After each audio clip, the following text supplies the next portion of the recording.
Hi, welcome to another episode of Hot Takes.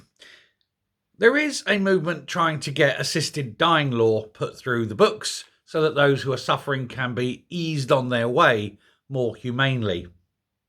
It is something that I think is positive. I actually agree with it, so long as there are very, very strict controls and rules over it. It shouldn't be a go-to. It should be when all else fails. And I think if certain very difficult criteria can be met, then yes, I think suffering should be eased. You would do it for a dog. You would not let a dog suffer. Why should a human? My view on it, of course, is unimportant. I'm not a lawmaker. I'm not going to be voting in Parliament. The MPs are having a free vote. There's no whipping for this. It'll be a vote of their own conscience, as indeed it should be. Quite right. However, there is a split in the cabinet, and it's about 50-50.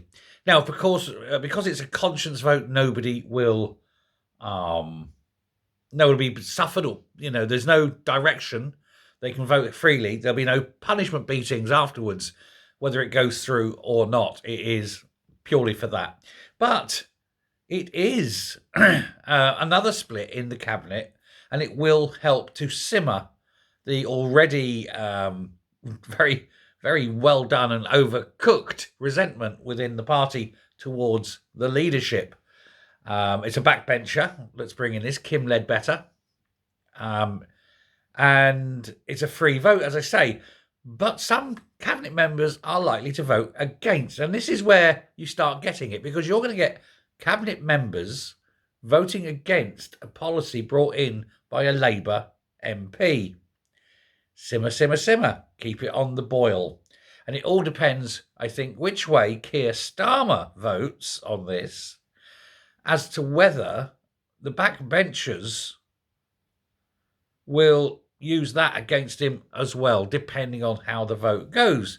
Starmer is in a very terrible position with this one.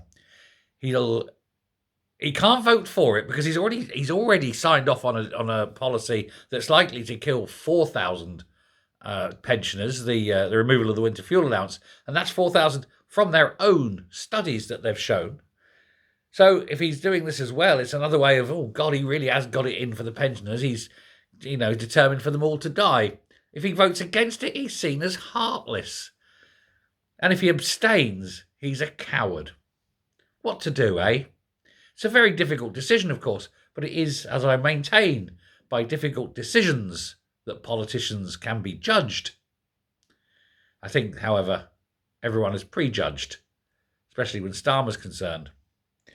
But Ed Miliband, he's already come out. He can't wait. He says, yes, he's backing it, of course. He can't wait to see people die. His policy of, all these, making people cold, making electricity more expensive, all that. It's all designed, I think, to make sure that the elderly peg it with hypothermia. So for him, it's a plus. It's a win, isn't it? They really are a bunch, that you can't believe anything. You always look to the worst with them. Nothing with them is ever as it seems. It'll be an interesting vote. Like I say, I've stated my case. I'm for it with very, very strict controls, but we shall wait and see. Let me know what you think. Thanks a lot. Bye.